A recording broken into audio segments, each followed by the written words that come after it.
Hello everybody, Dr. Dan here.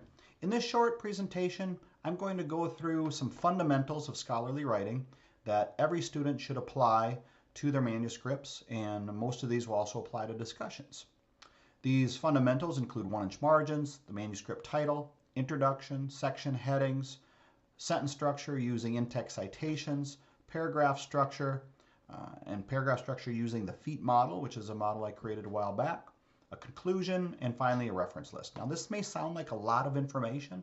However, applying this information is actually fairly simple. It's just a matter of remembering to do it. So I'm going to go through this rather quickly, and I encourage you, if you don't understand some things, to perhaps go back through this video, listen to it again, and definitely apply this to what you're doing, to what you're writing. So first off, 1-inch margins. Whenever you have, this doesn't apply to discussions, but when you have a manuscript, a paper, and essentially make sure you have 1-inch margins. Manuscript title, make sure you have a title that's somewhat descriptive of what's in that document or that discussion. Always provide an introduction. Let the reader know, whether it's a discussion or a paper or whatever type of manuscript, let the reader basically know what that document's about. Let them know what's included in it. Section headings. Here's something that is really easy to apply, and many students fail to do so. A section heading, what that does for you as the writer, it helps you organize your work. It helps you basically make an outline, and it helps you understand what you're going to have in that section. So that way you can better organize the information as you're writing your document. It also helps the reader follow along, which is very critical, especially for students who want to get a good grade. So it helps the reader, who is in that case many times the professor, follow along. In this example over here, you can see where I've actually taken discussion questions and created section headings for you as some examples. Next, sentence structure using in-text citations. There are various ways to cite. Many students are used to citing at the end of a sentence in parentheses. However, I require my students to do it in text. In other words, as you can see here, using the author's names in the sentence at the beginning and then describing what's in the sentence using descriptive words like discovered, as you see here. Another example here, Kohinka and Slivka revealed, or another example here, Kohinka created.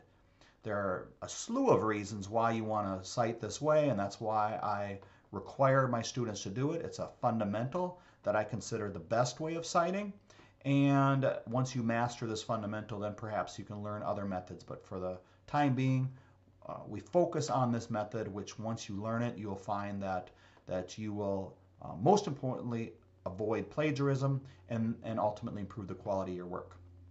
Paragraph structure. I created this FEAT model a while back. FEAT stands for F for focus, and then evidence, explanation or example, and transition. If you apply these consistently, not so much to the introduction or conclusion, but if you apply these to the body of your manuscript, whether it's the body of the discussions or a paper that you happen to write, you will find, again, the quality of each paragraph will dramatically improve.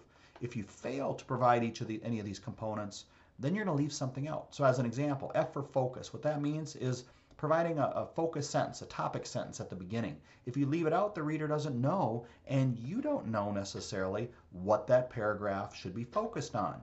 Then you provide some evidence. Cite some sources, provide some evidence that addresses that topic, and then once you're done with that, provide some explanation, examples to help you understand the concept as well as help the reader. And then finally, provide a transition.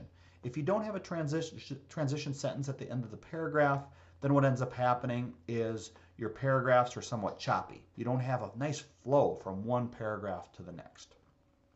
Finally, always provide a conclusion, sort of sum up what the manuscript, the paper, the discussion was about. Maybe provide a few key points to leave the reader with something to think about.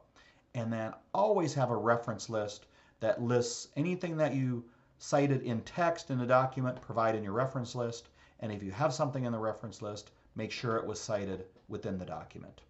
So there are some fundamentals. If you can't remember all these, go through them again, watch this video again, make notes, and then use those notes as a checklist. And if you do that for every single scholarly piece of literature that you write, every paper, discussion, you will find that you will probably dramatically improve the quality of your work and consistently have a high level of scholarly work that you write. Thank you very much. This is Dr. Dan, and I wish you a great day.